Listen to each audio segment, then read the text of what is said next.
Hey guys, welcome back to Ripe Stories. In this video, a neighbor blocked off my property with an illegal 6-foot fence after we tried to park our trucks and vehicles on our own property. Let's dive right into the video. I will start by stating that I've heard a lot of different opinions on the situation I'm gonna explain, so any little haters or trolls present can stop and leave now. For the nice and open-minded gentlemen still here, I shall begin. For the sake of online anonymity, I will change my name, but this does not diminish the story in any way. So my name is Cliff and I own the business Cliff's Cars and Construction, a small business that employs a few local handymen while also renting out vans. The cars bit came a bit later on, when I thought I had found a foolproof way to scale up my business. This of course did not go as planned, and if I was asked who was to blame for this catastrophe, I would have to say it was my former neighbors. Anonymity aside for life-ruining a-holes, Mr. and Mrs. Jacobson were my nightmare neighbors when I attempted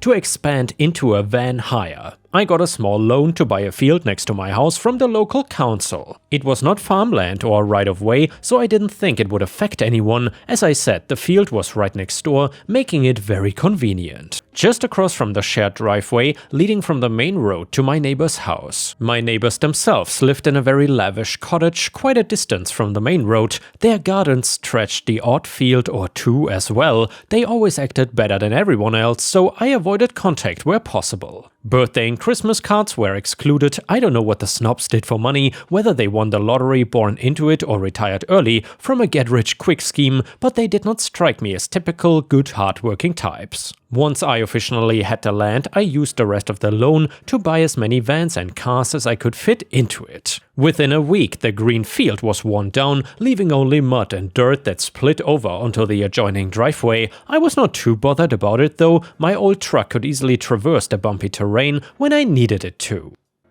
After a few days of rain, the dirt track then turned into a swampy cesspit, which made it travel a little more unsteady. Driving was slightly slower, but overall not impossible. I was just putting my feet up after a long day when I heard a knock at the door. I hesitated, but after the knocks continued, I eventually had no choice but to answer it. The surprise visitors were my elderly neighbors, who stood on my doorstep like kids expecting Halloween handouts. Instead though, they had apparently come by to ask me to please sell the field back to the council. I was outraged. As they continued, they said their car, the Royce, they meant their luxury Rolls-Royce, nearly got stuck in the mud no less than 4 times just getting out their driveway this morning. I don't know why they expected this ridiculous sob story would encourage me to give up on my business, but I had absolutely no intention of it. And by the way, from what I can tell so far, I think this story happened in the UK, but I could be wrong here. Either way, I told them exactly where they could shove their precious car and showed them the door. The nerve of them to think that they had any right sticking their nose in my business really grinded my gears. The old folk were horrified by my response, and after I shut the door on them, I turned off my outside porch light so I could watch them stumble back down the driveway in the dark for a laugh. Neighborly complaints aside, the parking area was turning out to be a huge success for me.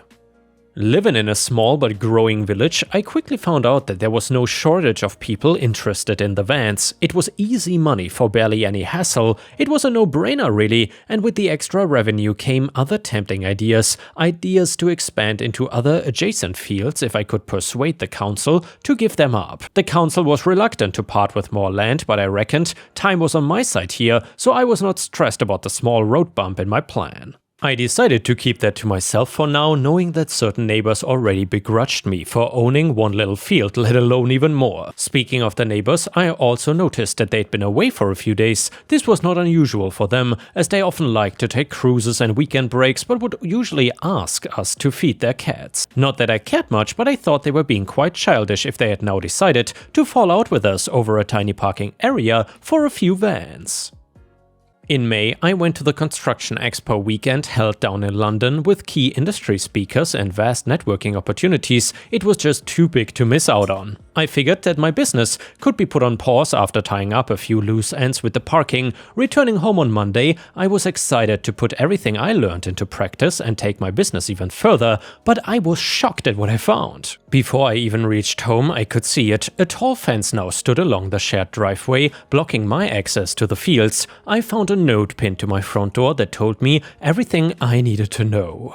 We tried to do this civilly, but you've left us with no choice. In your absence, we have sought legal advice and found it necessary to put up a fence between our properties. We are revoking your permission of access to our driveway after the damages caused by your vehicles. We hope you understand this was for the best." The note was not signed by any name, but there was no doubt about whose it was. After checking for their car, I marched up the muddy driveway and banged on their front door, ready to cause hell. They took their sweet time answering the door, but eventually they did, opening it only wide enough to see their faces. "You cannot do this, you know. That's a shared driveway that you have no right to keep me from," I shouted back at them. With a feeble response, they pushed a thick wad of paper through the crack and into my hand. "That's from our solicitor and attorney. It's all been verified. As you will find, that driveway is our property, so I'm afraid we are well within our rights to put a fence there." An old voice croaked from inside. With that, they tried to shut the door, probably assuming that would be the end of it and I would just roll over. I quickly put my foot in the door to keep the conversation alive, but they refused to budge and began to scream at me to move. I decided to let them go and return home before they both had heart attacks after their sneaky move. I expected a bit more fight out of them, but they were all bark and no bite. Reading over the paper again at home, I realized that there was a printed satellite image, a property deed and a letter signed by their solicitor to verify their claims. It was just as they said, airtight in the legal sense, which only meant if I wanted the problem to go away, it would need a solution that was a little morally grey. Now, that did not mean that I was planning anything illegal. I only wanted to stand my ground a little, that's all. I decided to start my plan that night while it was still dark. Without the fence, access was harder, but it's not impossible if the roads were quiet. Well, by morning I had done just as my neighbors originally asked, and I moved all of my vehicles off the field. As I was unable to legally park them on the main road, that only left the shared driveway. Good luck squeezing past them now. I went to bed satisfied and eagerly awaiting their discovery, hoping I would be awake in time to catch them driving out later. All was quiet when I woke up, and after waiting a few hours I was surprised to neither see nor hear my neighbors, even though I did sneak around and check that they were still home. My guess is they noticed the vans and decided to put off any trips out, which is a bummer, but they had to leave sometime and I would be ready when they did. A little later into the afternoon, I got a knock at the door and I opened it slowly, as I could only expect it were the neighbors coming to plead forgiveness. Well, I was shocked to find it was actually a police officer who was called over a so-called obstruction of private property, and despite my best protests, I was forced to move my vans back to the field. As annoyed as I was about the police intervention, I knew confronting the neighbors about it would only provoke calls of trespass or harassment if I let my temper get the better of me, so I held back. Despite it all, I was not about to let anyone affect my business, my success and my life, so I was forced into doing the next best thing. If they wanted to bring deeds and police into this, then I would do them one better and take them to court. After I got my attorney to draw up a lawsuit, I spent all my time getting ready for what I expected to be the first of many trials before my inevitable victory. As expected, my neighbors had hired a first-rate legal advisor and attorneys to help their defense. I always knew I could not beat their money, so the plan had not changed. I just had to oust them as awful, selfish people. To my surprise, they actually held up well against cross-examination, even making up their own version of events that painted me as the bad guy. I told the judge as much too, but I was ordered not to speak, so I had to let things be. When it was finally my turn to speak, I had a lot to say, and in the end my cross-examination was stopped early after their attorney called me uncooperative and aggressive for trying to tell the truth about what really happened. By the end of the day, I felt like the whole courtroom was against me, and my paranoia was rightly justified when the jury quickly and unanimously ruled in my neighbor's favor. Now, the fence actually had to stay put, and for the trouble of defending my own business, I was ordered to pay £200,000 in emotional damages to these rich old twits as if they needed more money.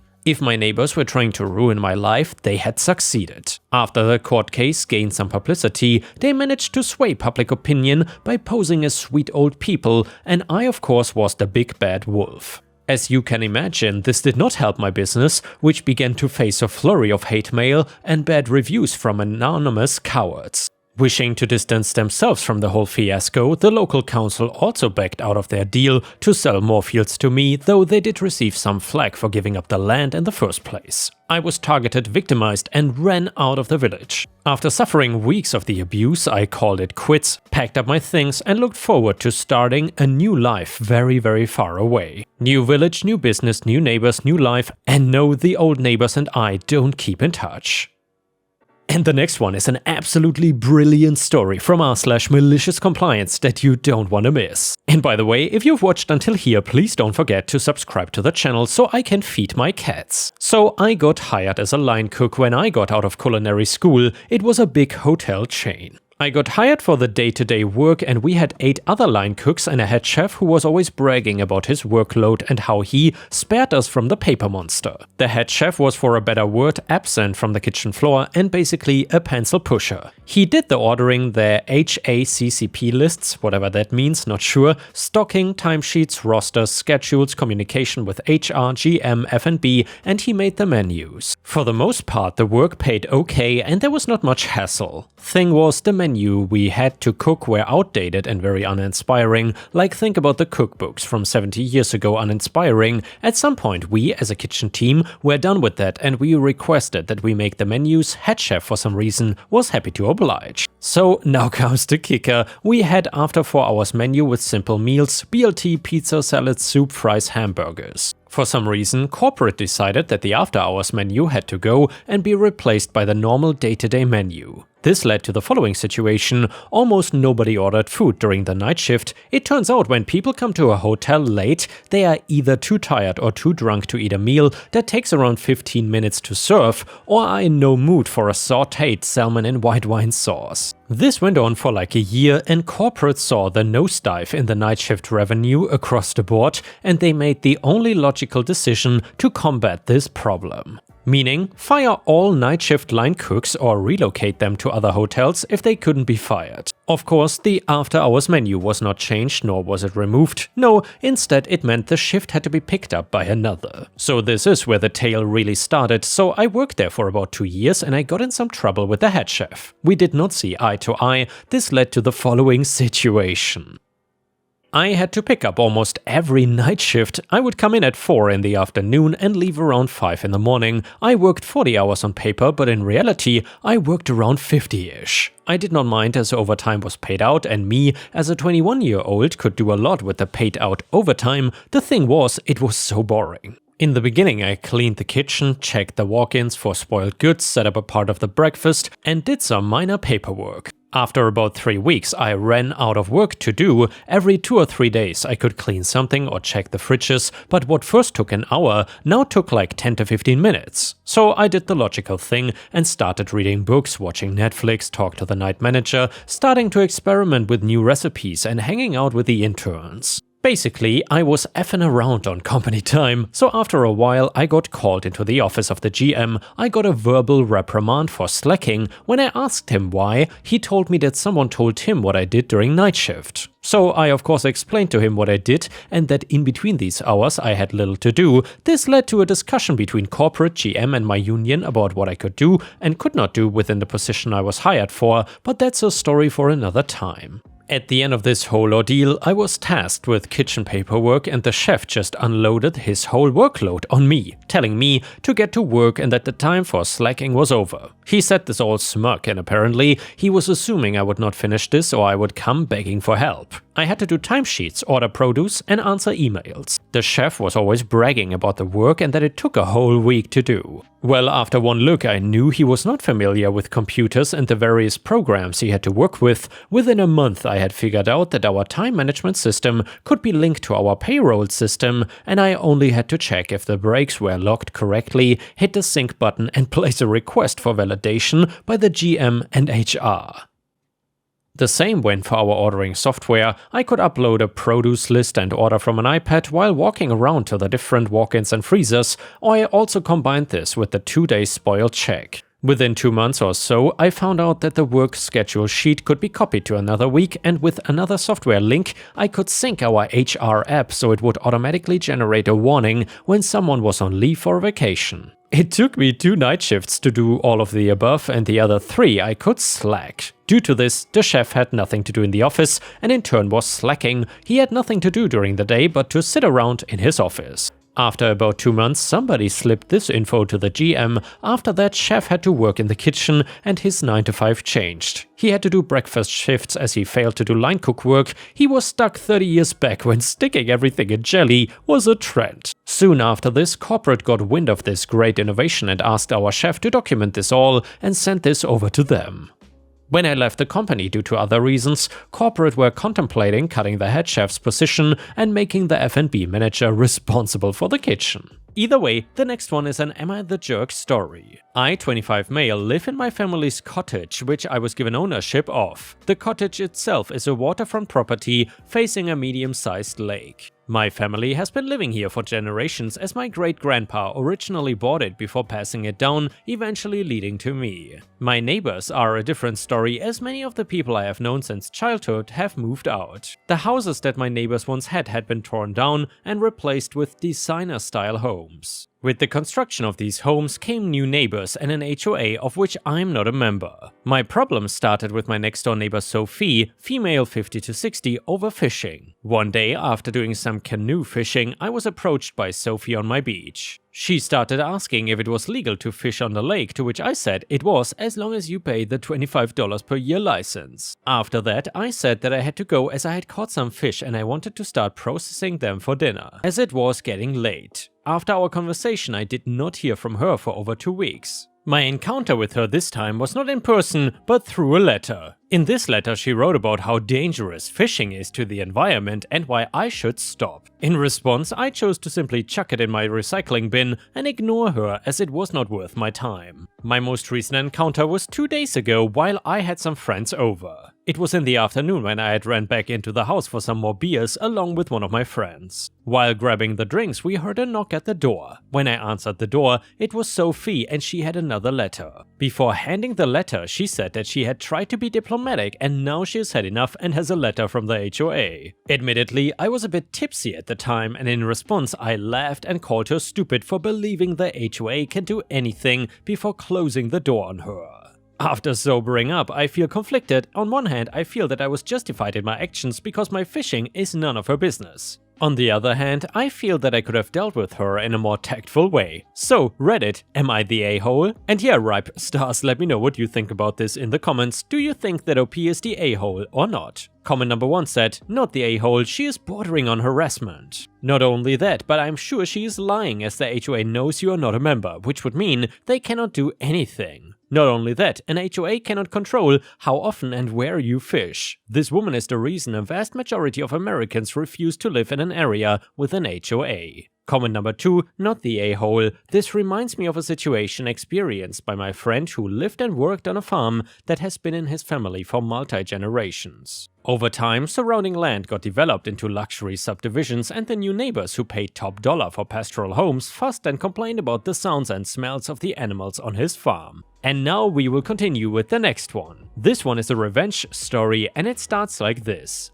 I have dwarfism, and this often leads to weird interactions in public, especially with children. Sometimes a kid comes up to me to ask why I am so short and I have a pre-prepared response for that, but most of the time they just loudly ask their parents why I am so short. Usually the parents will awkwardly drag their kids away, telling them not to comment on people in public, which is sad but understandable. I like the parents who just say something about how some people are born like this, and even though we look a bit different, we are still regular people just like everyone else. Sometimes I hear a gem like, I bet he shrank in the wash. What I cannot stand is when people try to use me to parent their kids. I'm sure you can think of ways to convince your kids to finish their plate at dinner that don't involve pointing at a dwarf in public and saying, that's what happens when you leave food on your plate. Or, he didn't listen to his mommy when she told him to eat all vegetables. It is rude, it is humiliating, and it teaches your kid that difference is a bad thing and that people are at fault for their differences or disabilities. It just pisses me off. So, a few days ago I was in public and a kid who was maybe 4 or 5 years old was acting out and his mom was clearly struggling to keep him under control. So she pointed to me and told her son that I was one of Santa's elves and I was watching him and would tell Santa about his behavior. The kid's name was on a keyring on his backpack, so I just said, "It's okay, Hunter, you're already on the nice list, and Santa told me you're getting an iPad this Christmas." Hunter was excited, his mom was not. And that is one of the most innocent, beautiful instances of petty revenge I've ever heard. Anyway, the next one is titled Nasty Karen Encounter. Since I am deaf, I rarely have to deal with annoying Karens because I rely on American Sign Language as an anti-Karen trick, but today one went out of her way to get police involved. So to start, I borrowed my dad's minivan. He has a handicap plate, but since I don't have a handicap, deaf doesn't qualify for handicap parking, I park in normal spots instead. My dad was not with me today, so there's another reason not to park there. When I stopped at a Walmart store for a quick shopping, I found an empty spot next to a handicapped spot very close to the doors. I had just gotten out when a Karen stopped behind my minivan and started yelling at me. I could not understand what she was saying and used my anti-Karen trick, which is ASL. I signed, "I cannot understand you," but she kept yelling at me and pointing at the van. I ignored her and went into the store. I came out about 15 minutes later to see her still blocking my minivan and a police car coming in. Thankfully for Officer Smiley, not real name, he seemed to be smiling a lot even with crappy Karen and 90 Fahrenheit heat. He can use his lips well, so I was able to understand him without needing ASL or a deaf interpreter. It's when I found out she called because I illegally parked in a non-handicapped spot. I'm like, the hell? I explained the minivan belonged to my dad, who does use handicapped spots, but since he was not with me and I don't need a handicapped spot, technically I'm not supposed to use the handicapped spot and just parked in a normal one. Karen's reasoning was I had to use a handicapped spot because of the handicap plate, and it was illegal for a car with handicap plates to park in non-handicapped spots. The officer thought she was just mad because I had a great non-handicapped spot in an otherwise crowded parking lot and she didn't want to walk halfway across the lot in this heat. She was hoping I would move like she demanded and her mind broke because I did not move. I was free to go and I saw Officer Smiley hand her a ticket, I guess for misuse of 911 services. I still had to wait for her to move her car so I could go home and type this up. So if you're the woman with a dark-colored pixie-cut hair driving a silver Camry who called police on a deaf person in Walmart parking lot today, F you. And the next one is a story about a mega entitled Karen. This happened Saturday night during rush hour. I'm the front of house manager of a Chinese restaurant that has really busy to go. One of my hostesses handed me the phone and said, "This lady, she's not gonna wait for all her order and wants to speak to a manager," even though we were quoting 40 minutes. Conversation went like this. Me, "Hi, this is the manager. Unfortunately, I cannot get your order out before our wait time as our kitchen is super busy." Karen, "Put my order first. I need it now." Me, "I'm sorry, I cannot do that." Karen, "You don't understand. My daughter is going on national TV at 7 p.m. It was 6:45 at this point, and is gonna be a celebrity, and I need it now. I will pay you extra." Me, "I don't think you understand. It's not an issue of money. I have about 50 plus open to go orders right now and a full dining room of 150 people. If I told the kitchen to put your order first, which is unfair to everyone else, I could not get an order that large out before 7 p.m. Karen in the most snooty, mocking, high-pitched voice, You have 50 orders and a full dining room. Good for you. You guys are doing so well. I don't think you understand. My daughter is going on national TV in 15 minutes and I need food for everyone." Me, "Well, I'm sorry, I cannot fulfill that order for you. Have a great night." Click. And yeah, ripe stars, I guess if I would work in a restaurant like this, I would probably go crazy after just 1 or 2 days of dealing with entitled Karen customers. Props to anybody who can deal with entitled Karens for a long time, especially on a customer service basis. And of course, before we end the video, we will read one last story from r/pettyrevenge. It is titled, "Tell me the service I paid for won't happen." So I'm not sure if this counts as revenge, but I was petty, so I moved to a new place, had to get the gas hooked up. I scheduled an appointment with the gas company technician. 10 a.m, paid the deposit too. At 9:30 I'm at the gym near my house when I get a phone call that the technician is sick and cannot make it. Me, "Can't you send someone else?" The rep, "Impossible, we have no one else." Me, "But you're literally canceling 30 minutes before." Rep, "Haven't you ever been sick? These things happen. We gotta reschedule." Me, "I had to free my schedule for this meeting. I'm not that mad that the technician is sick, I'm just mad that you don't have a backup." Rep, "Then free another day. Today will be impossible." I googled laws in my country about customer rights and it turns out they owe me the equivalent of $200 for bailing on the meeting. I called the call center back and asked if they are sure they could not send someone. The now pissed off lady repeated that it was impossible. Me, so how would you like to send me the $200? Rep, come again? I sent her the link of the law on the government website. Rep, we will send someone over as scheduled. This is where I went petty. Me, are you sure? You said your guy was sick, wouldn't want you to get him out of bed. Rep, sir, the technician will arrive at the scheduled time. Me, it's just that you said it was impossible. I wouldn't want to break a law of physics or something. Rep, sir, the technician will arrive at the scheduled time. Me, I'm just astonished at how fixable it is when a few minutes ago you said it was impossible. Rep once again said, sir, the technician will arrive at the scheduled time. Yes, but what changed, other than you not wanting to pay out compensation? Rep, sir, the technician will arrive at the scheduled time. Me, because it would seem to me, as a layman, that maybe it was possible, but you just didn't feel like doing your job until you found out it would cost you. Rep, sir, the technician will arrive at the scheduled time. I kept this up for another 10 minutes, went home in time to get my gas connected. Now I'm moving for the entire 3 apartment buildings, 39 apartments, to switch gas companies. And yes, it is going well. And yeah guys, thank you for watching, please check out my playlist on the left and I will see you again soon.